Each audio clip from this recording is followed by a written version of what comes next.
Dzień dobry. W dzisiejszym odcinku Łukaszenko podostrza temat wezwań do wojska.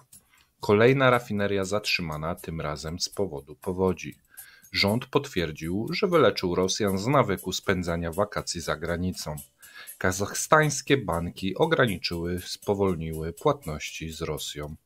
Ławrow wybrał się na negocjacje w Chinach po problemach z płatnościami bankowymi. Zapraszamy. Dzień dobry, z tej strony Mateusz Lech oraz Paweł Jerzowski. Zaczynamy nowy tydzień już w takich wakacyjnych strojach. Zrobiło się bardzo ciepło w Polsce, w Rosji nie jest tak gorąco, jest bardziej mokryście, że tak powiem, nie wiem, powodzie. Mokro, tak w sumie. Powodzie nawiedziły Rosję, nawiedziły rafinerię i dzisiaj to będzie temat dnia. Natomiast zanim do tego tematu, masz, Paweł, pasek? Mam pasek oczywiście, już pokazujemy. Słuchajcie, jeżeli chodzi o to, co się dzieje na moskiewskiej giełdzie i na surowcach, jeżeli chodzi o dewizy, to niewielkie zmiany. Jeżeli chodzi o euro spadki, jeżeli chodzi o dolar wzrosty, jeżeli chodzi o gaz, mamy spadki, jeżeli chodzi o ropę Brent, mamy spadki, Urals jeszcze rośnie, natomiast mamy korektę na Brendzie, zeszliśmy poniżej 90, zobaczymy jak głęboka ta korekta będzie, jeżeli nie będzie jakichś pozytywnych informacji z Bliskiego Wschodu, to niekoniecznie ona będzie głęboka. Ale to zobaczymy jak to dalej pójdzie.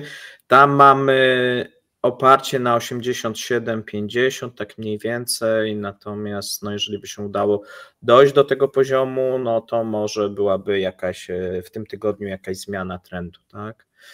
Natomiast potrzebne byłyby jakieś pozytywne informacje dla osób shortujących. Ja na ten moment nie widzę, ale może się pojawią na przykład dzisiaj czy jutro. Natomiast są też informacje, które długoterminowo pomagają cenom ropy. Mówiliśmy wczoraj w top 10 na temat tego, jak wygląda sytuacja. Mówiliśmy też o tym, w sumie o największej aferze chyba rosyjskiej ostatnich lat, czyli o tej aferze złotowej. Wywożenie złota z Rosji przybiera już karykaturalną postać. Dochodzi do tego, że bank centralny oraz rząd wprowadzają w tym momencie dodatkowy podatek od firm, które produkują złoto. No i tutaj powołują się na to, że normalny eksport się załamał właśnie ze względu na prywatne zakupy. Okej. Namawiamy oczywiście wszystkich, którzy nie obejrzeli podsumowania top 10 wczoraj wieczorem. Wczoraj rano był też chiński ekonomiczny przegląd. Jeżeli nie zauważyliście, bardzo fajne historie, między innymi jeżeli ktoś lubi serial Problem Trzech Ciał, to jest tam ciekawy temat morderstwa zakulisowego. Kryminalny wątek, niezwykle przemyślany, więc zapraszamy. Był oczywiście też Jaruski, jeżeli ktoś nie widział, i globalny ekonomiczny przegląd. Paweł, się masłem orzechowym wymazałeś? Nie, dużo czekolady rano jadłem, dlatego tak wygląda, bo drożeje, więc na zapas. Najadłeś się na zapas i bardzo dobrze. Przechodzimy w takim razie do krótkich informacji. Przedstawiciel dyrekcji wywiadu państwowego Ukrainy Andrzej Jusow powiedział, że rafinerie ropy naftowej w Rosji są celami wojskowymi. Jego zdaniem geografia ataków na rafinerię ropy naftowej będzie się rozszerzać. Nie potwierdził jednak zaangażowania Ukrainy w ataki dronów na infrastrukturę krytyczną w rosyjskich miastach, czyli rafinerie tak to my, jeżeli płonie, nie wiem, jakaś skrzynia rozdzielcza, to nie my. To zależy pewnie. Myślę, że większość ataków obecnie na infrastrukturę krytyczną to jest pochodzenia ukraińskiego, natomiast tutaj oczywiście często dowodów brak. Mamy za to informację, że ukraiński dron Znaczy, są nowe cele dla ukraińskich dronów i tutaj pan nie wspomniał. Ukraiński dron zrzucił materiały wybuchowe na terenie gorzelni w pobliżu wsi Gujewo w obwodzie kurskim. Pożar został ugaszony, nie było ofiar w ludziach, nie było strat. Jak nie było powiedział ofiar? gubernator Roman Starowojt. Paweł, jeżeli gorzelnia płonie, to ofiary są, nawet pośrednie. Wiesz co, no tam jest też podejrzenie, że ta gorzelnia służyła do czegoś innego i była przykrywką. Nie wiemy tego, tak. No okej. Maja podała, to jest ta od tej nadzoru jądrowego chyba globalnie, podała, że została poinformowana o detonacji drona w elektrowni jądrowej w Zaporożu. Podają, że uszkodzenie 6 bloku w wyniku ataku drona na elektrownię jądrową w Zaporożu nie miało wpływu na bezpieczeństwo nuklearne. Kto dronuje elektrownię? No tutaj Rosjanie oskarżają Ukraińców, tutaj nigdy do końca nie będziemy wiedzieć, jak to wygląda. Rosyjska prasa twierdzi, że to są ukraińskie drony, które atakują. Tutaj po stronie ukraińskiej odwrotnie się mówi, więc nie wiemy.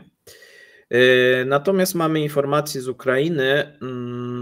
W niedzielę się pojawił się komunikat Ministerstwa Energetyki, które stwierdziło, że ukraiński system energetyczny, który w ostatnich tygodniach został poważnie uszkodzony w wyniku rosyjskich ataków rakietowych, jest obecnie całkowicie ustabilizowany, a Ministerstwo Energetyki nie oczekuje już większego importu energii. Okej. 2 policjantów zginęło podczas zasadzki na handlarzy narkotyków w obwodzie nogińskim obwodu moskiewskiego. Zabici pracownicy to asystent policji rejonowej i detektyw. Zginęli w zasadzie podczas operacji przestępcy. W zasadce. Ja właśnie mówię, w zasadzie to zginęli, no tak. Zginęli w zasadce podczas operacji, przestępcy otworzyli ogień do policji. Ja czytałem o tym.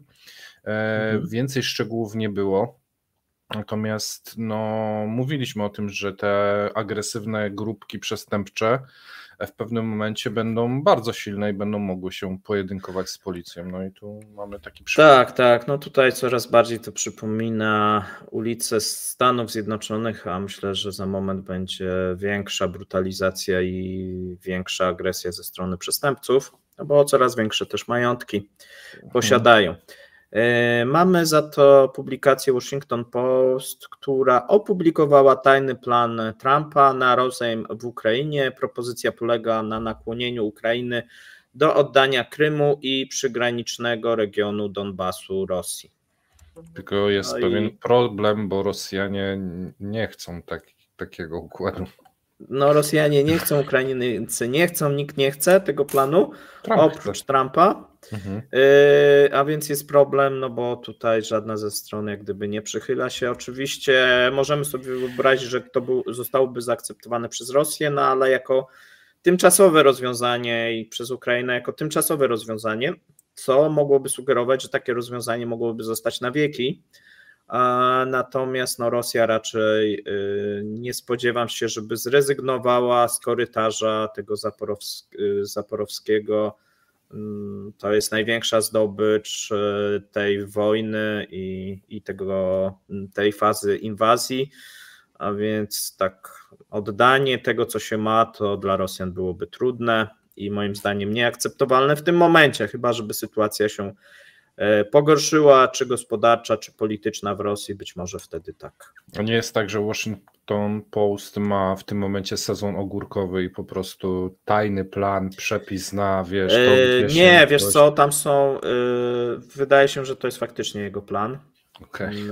Bo on jest tak tajny, że połowa republikanów tego skrzydła, tego MAGA o nim wie i o nim się wypowiada, a więc wydaje się, że to faktycznie jest taki jego pomysł. Tutaj czytałem taki dłuższy wywiad właśnie osób ze strony MAGA, które jak gdyby rozwinęły od razu ten plan tajny.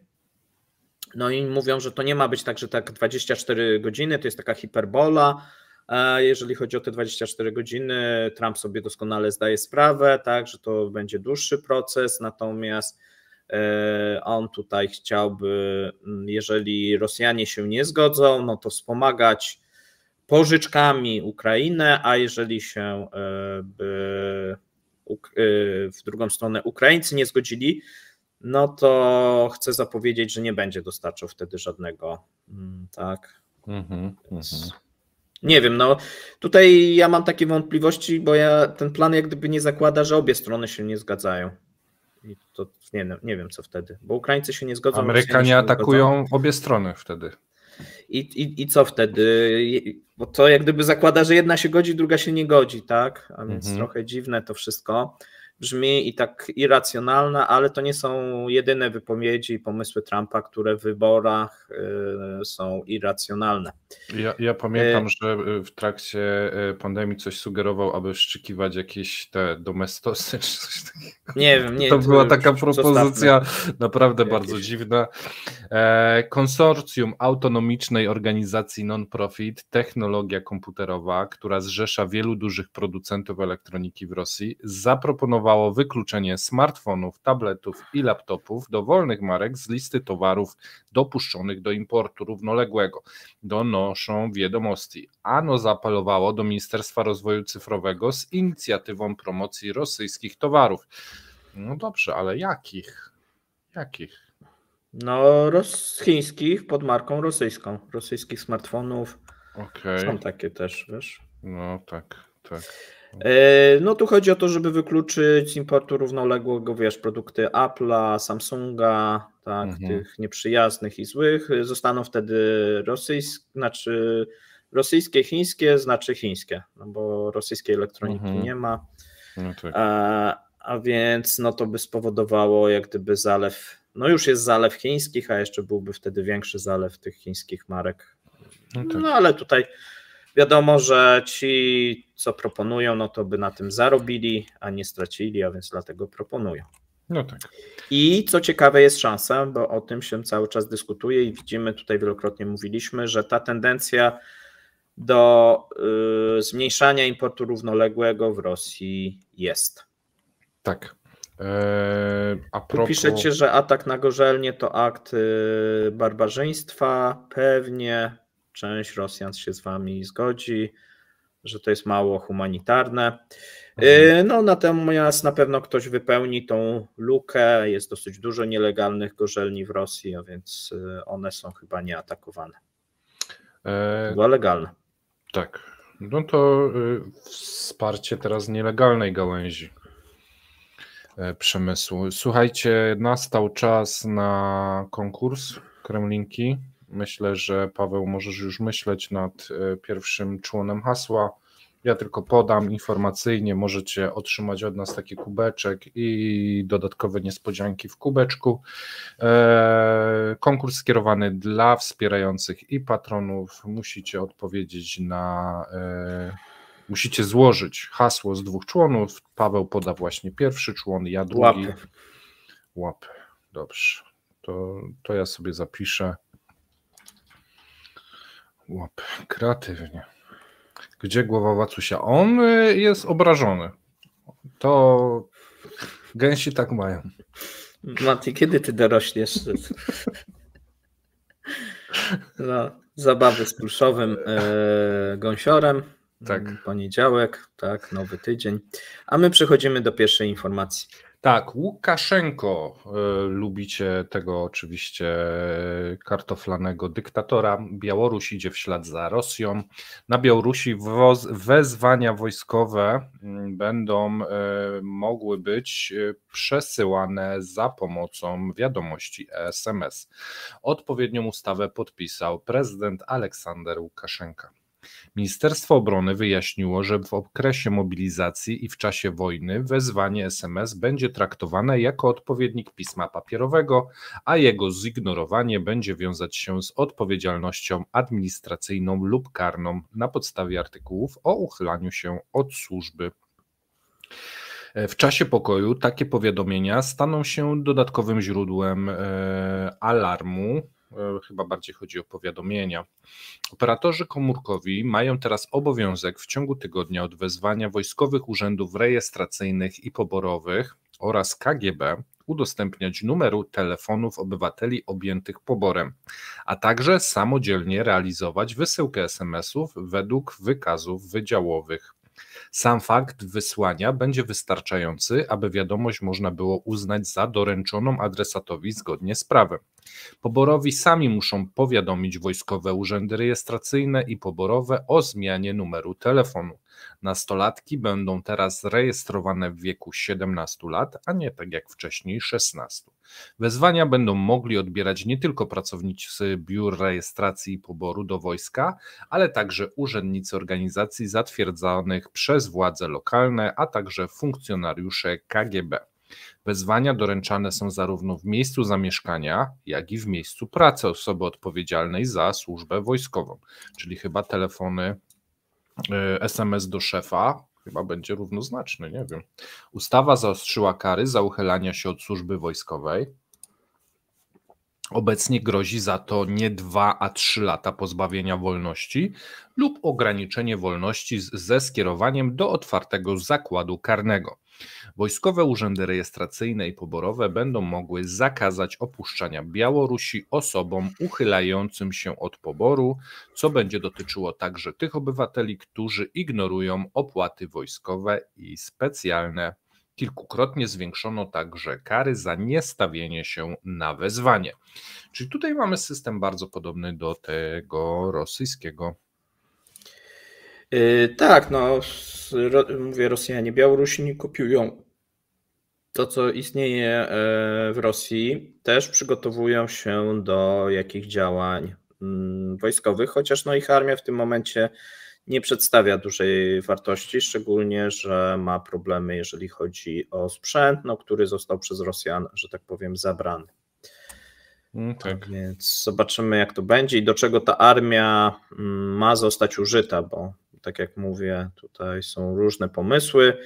Najbardziej abstrakcyjny jest oczywiście ten atak na kraje bałtyckie przez Białorusinów, natomiast jakaś pomoc w stosunku do Ukrainy, no pewnie by była wskazana. Z drugiej strony no Białoruś się wtedy narazi na już otwarte ataki ze strony Ukraińców, a przy tych możliwościach dronowych i braku ochrony wielu 2 rafinerie i Białoruś bez paliwa. Bez paliwa, tak, a Rosja nie pomoże tutaj, mając na przykład samemu problemy, a więc no trochę mogą ryzykować, tak, jeżeli by włączyli się do tego konfliktu ukraińskiego w sposób otwarty, no bo nieotwarcie już jak gdyby pomagają oczywiście Rosji.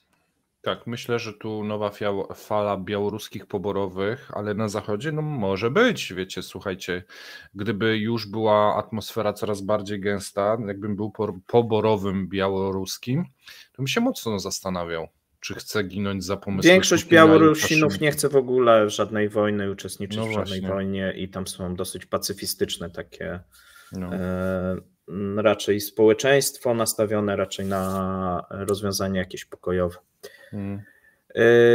Teraz sobie słuchajcie, przejdziemy do następnego punktu, dosyć ważnego, powiemy co się dzieje w Orsku.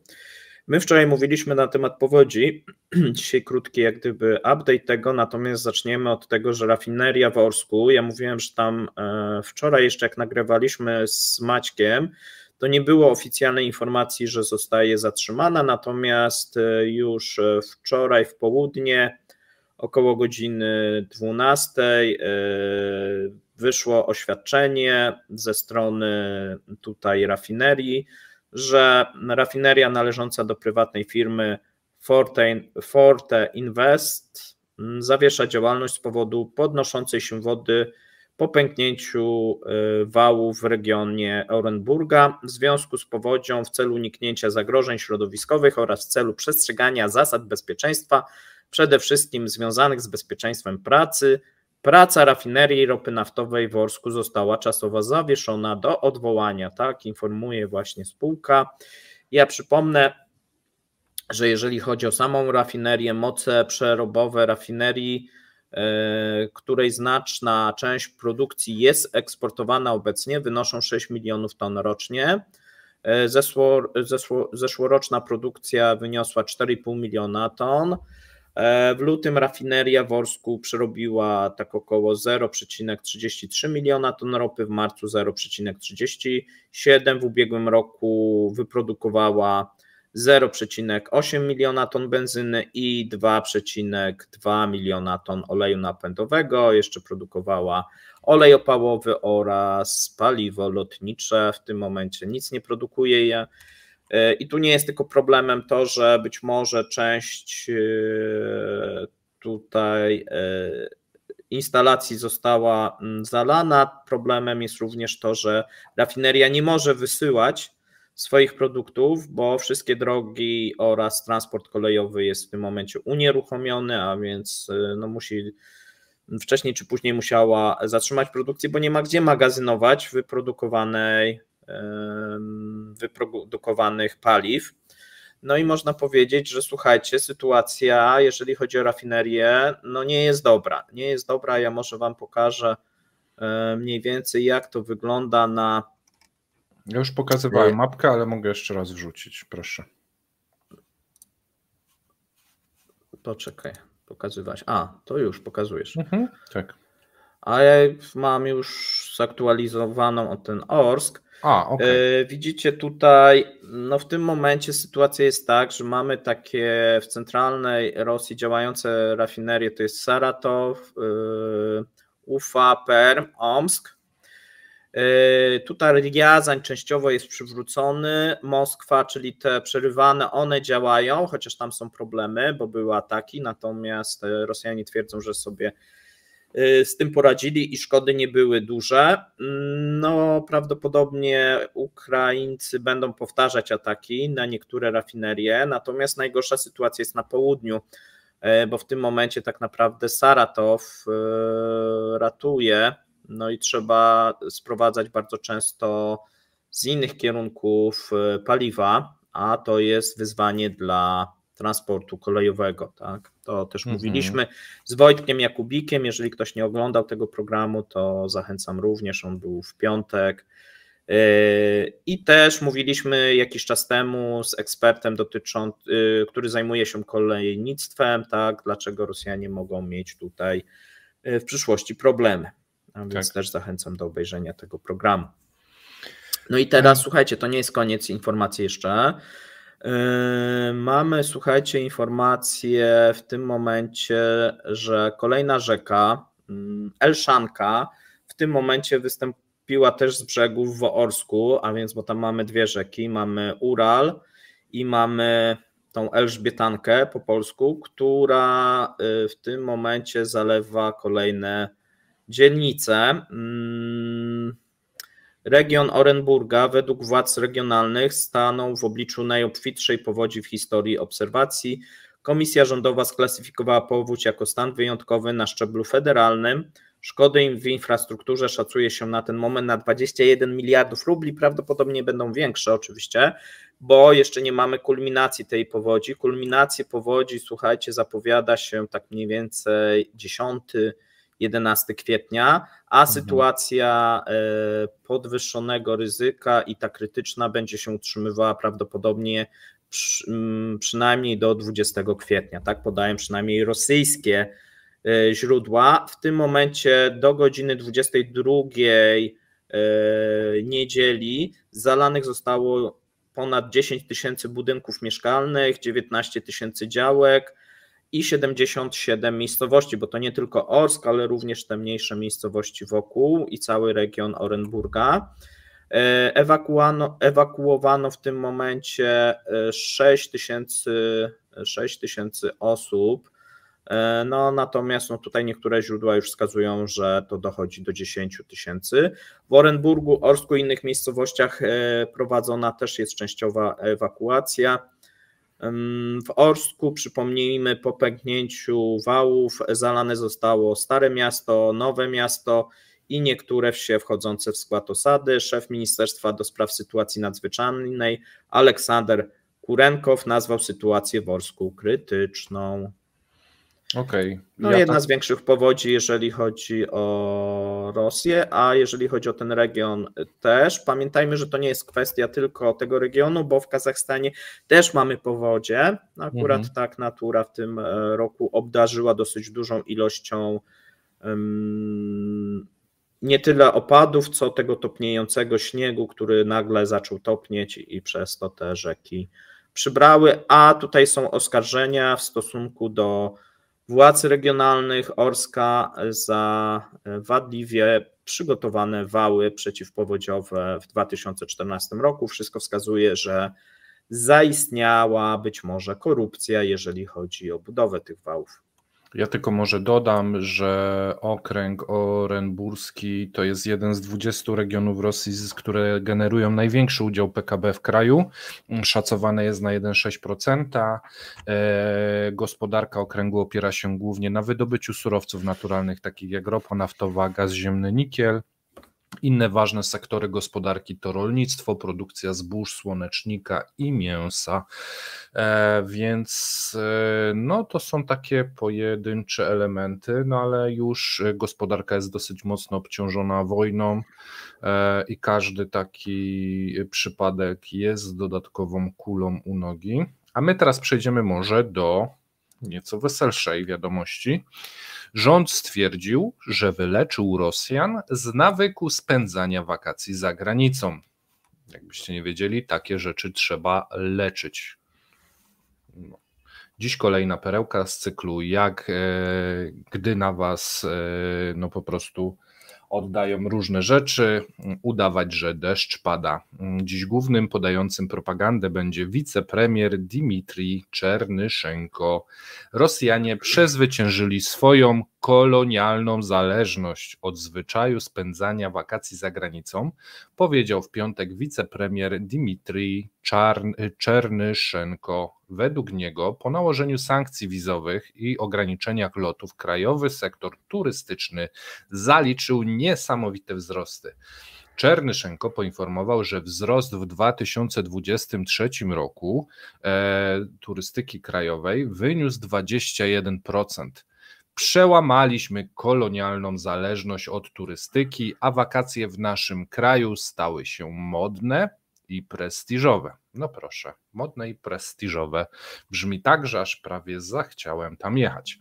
Dodał, że w Rosji konieczna jest jak najszybsza rozbudowa infrastruktury turystycznej, aby zaspokoić rosnące zapotrzebowanie naszych obywateli, którzy lubią spędzać wakacje w naszym kraju lub nie mogą z niego wyjechać, nie stać ich już na nic innego i wszędzie zaczynają się czuć jak trendowaci.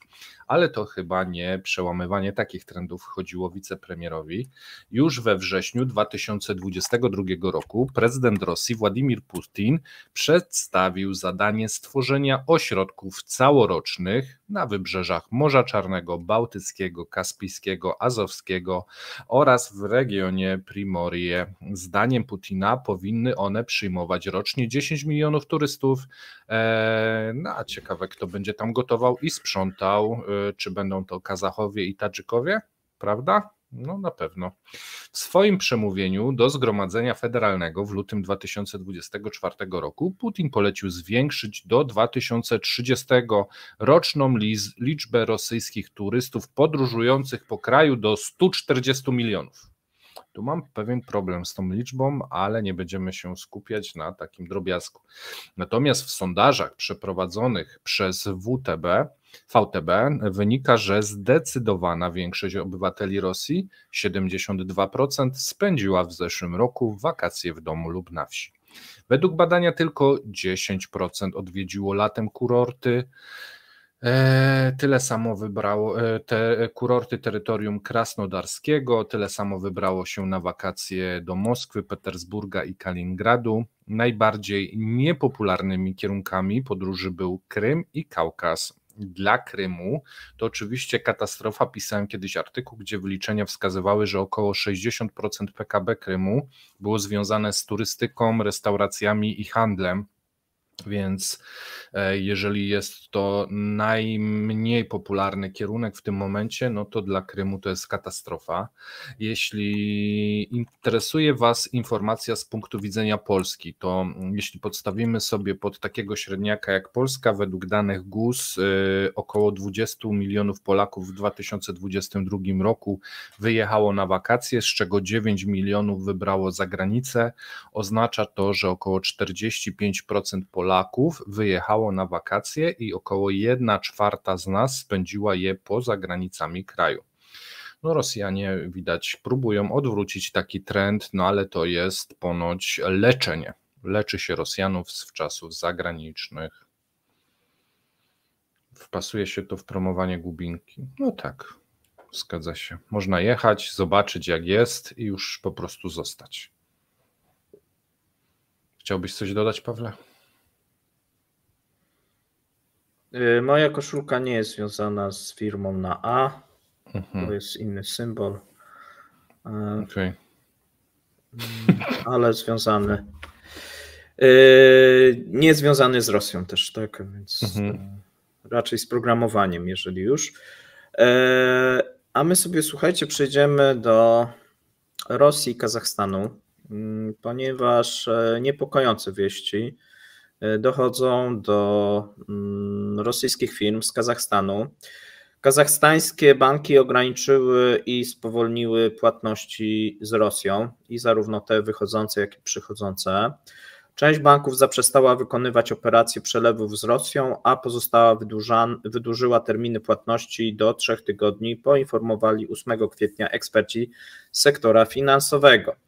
Jak zauważył Nikołaj Dunajew, wiceprezes Opora Rosji, kazachstańskie banki, na przykład Halyk Bank, całkowicie przestały współpracować z Federacją Rosyjską. Można to tłumaczyć chęcią zabezpieczenia się przez kazachstańskie firmy przed ewentualnym wprowadzeniem sankcji wtórnych. Tutaj, jeżeli chodzi o Opora Rosji, to jest taka organizacja teoretycznie non-profit, która opiekuje się małymi i średnimi firmami w Rosji. Ma też wsparcie rosyjskiego rządu. Kazachstańskie instytucje kredytowe starają się nie zostać objęte zachodnimi sankcjami, starając się również nie niszczyć relacji z rosyjskimi kontrahentami. Przedstawiciele sektora finansowego uważają jednak, że Kazachstan i Rosja, choć będą nadal współpracować, to w ograniczonym zakresie. Przyczyna jest dla wielu nieoczywista. No i być może pewnie dla Ciebie też i dla widzów, bo okazuje się, że Stany Zjednoczone są głównym inwestorem w Kazachstanie obecnie. Ich inwestycje przewyższają inwestycje Rosji, a więc mamy tam Chiny, potem właśnie Stany Zjednoczone i dopiero potem Rosja, więc Rosja wypadła jak gdyby z tego regionu. Albo inaczej, może nie, że zupełnie wypadła, natomiast no tutaj dwa duże kraje wyprzedziły, jeżeli chodzi o inwestycje. Teraz Kazachstan akceptuje płatności od Federacji Rosyjskiej tylko w walutach narodowych, przypomnijmy, i to z dużym opóźnieniem. Zauważalne jest zaostrzenie kontroli ze względu na ryzyko sankcji wtórnych i w przyszłości prawdopodobnie będzie to kontynuowane. Istnieją co prawda alternatywne sposoby dokonywania płatności, na przykład za pośrednictwem kont w Kirgistanie lub Uzbekistanie. Możliwe jest też używanie kryptowalut, ale te metody nie są tak powszechne i wiążą się z dodatkowymi kosztami. Okej, czyli w Kazachstanie w czasy też średnio. No średnio. Może być problem, bo tam jest problem teraz z MIR-em. Ogólnie karty MIR miały być akceptowane na całym świecie, natomiast akceptowane są chyba tak w 5 krajach, jeżeli Osetię traktujemy jako kraj, a chyba nie jest, a więc chyba jeszcze mniej. Ogólnie to jest też pokazanie, jak rosyjski mir w tym momencie ma się na świecie, bo te karty idealnie pokazują też, jak się ma rosyjski mir, że też razem z tymi kartami. No rozszerzył się o Kubę i Wenezuelę, to te nowe nabytki, mamy jeszcze Białoruś, Wietnam, ale tylko bodajże jeden bank, no i jeszcze No jeszcze chyba Armenia już nie, no jeszcze może tam z 1 czy 2 kraje, teraz nie pamiętam. Tak. Natomiast no, Azja Centralna odchodzi od Rosji, no i widzimy tutaj jak gdyby inne kierunki, łącznie ze Stanami Zjednoczonymi. Tam mamy, jeżeli chodzi o ten przemysł surowcowy, dosyć duże inwestycje amerykańskie. Tak, dokładnie. A jeżeli chodzi o problemy z płatnościami, to mamy na koniec Ławrowa, który poleciał do Chin negocjować, no bo mają problemy z płatnościami bankowymi. Minister spraw zagranicznych Rosji Siergiej Ławrow złoży wizytę w Chinach i przeprowadzi rozmowy z ministrem spraw zagranicznych Chin Wangiem Yi. Szefowie Agencji Spraw Zagranicznych omówią szeroki zakres zagadnień współpracy dwustronnej, a także interakcji na arenie międzynarodowej z naciskiem na współpracę w ONZ, BRICS, G20 i innych wielostronnych mechanizmach i forach, podało w oświadczeniu rosyjskie Ministerstwo Spraw Zagranicznych. Ministrowie wymienią poglądy na temat sytuacji w Ukrainie oraz w regionie Azji i Pacyfiku. To pierwsza wizyta Ławrowa w Chinach po tym, jak rosyjscy importerzy zaczęli mieć problemy z chińskimi instytucjami finansowymi. To też pierwsza wizyta Ławrowa w Chinach po chłodnym tournée pana Li Hueya po krajach europejskich. Chińskie banki zaczęły masowo żądać na początku roku od rosyjskich nadawców płatności informacji o ostatecznym celu wykorzystania produktów, na które przesyłane są pieniądze, oraz o ich użytkownikach końcowych.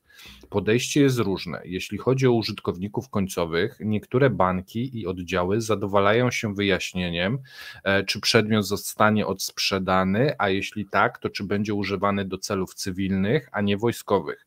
Według 9 importerów, którzy otrzymali takie wnioski w tym tygodniu, w innych wymagane jest podanie nazwy i działalności ostatecznego odbiorcy. Co najważniejsze, w połowie wniosków importera proszą go o zapewnienie, że ostateczny odbiorca nie będzie w żaden sposób powiązany z armią rosyjską ani kompleksem wojskowo-przemysłowym. Bez tej informacji bank nie odblokuje przelewu, a ostatnio rosyjskie płatności zablokowały się na dłuższy czas w chińskich bankach. Według statystyk rosyjskiego banku, w którym współpracują, od 1 marca nie więcej niż 25% płatności trafiło do Chin, powiedział właściciel firmy eksportowo-importowej, czyli 1 na 4 przelewy przechodzi.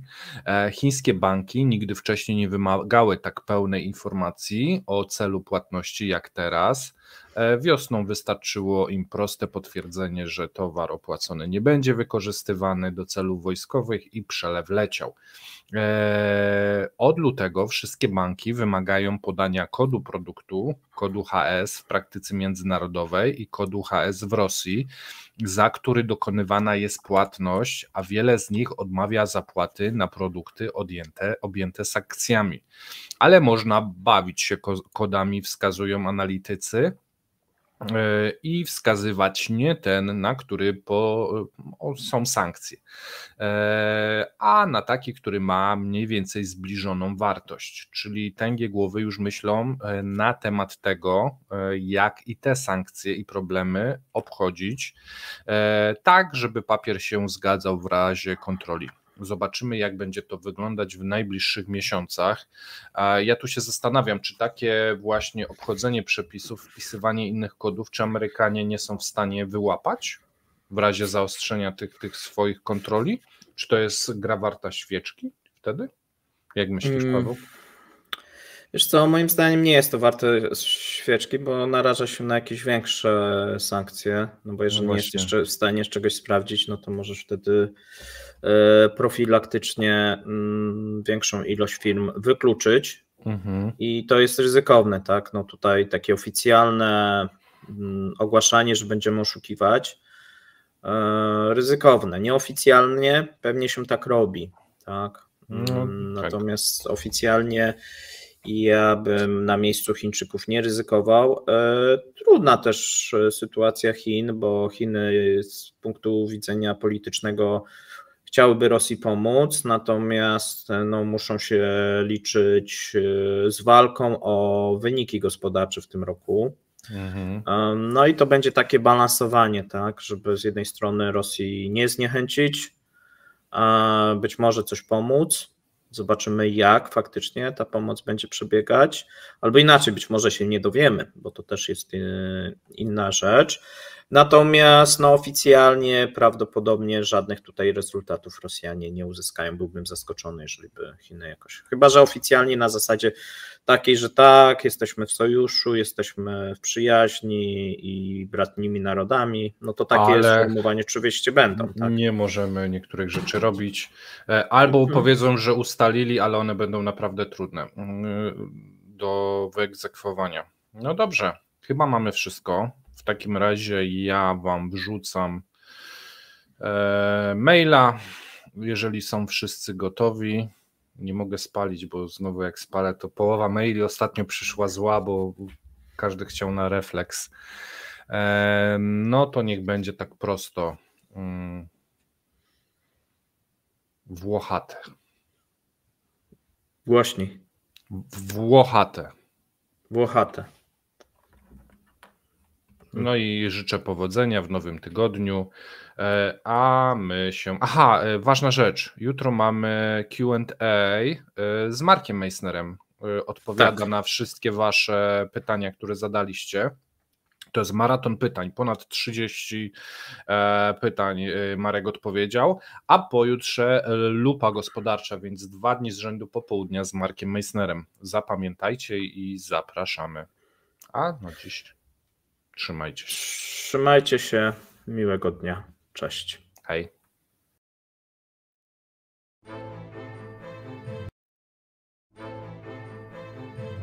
Dziękujemy za obejrzenie materiału do końca. Zapraszamy kolejnego dnia. Trzymajcie się. Cześć.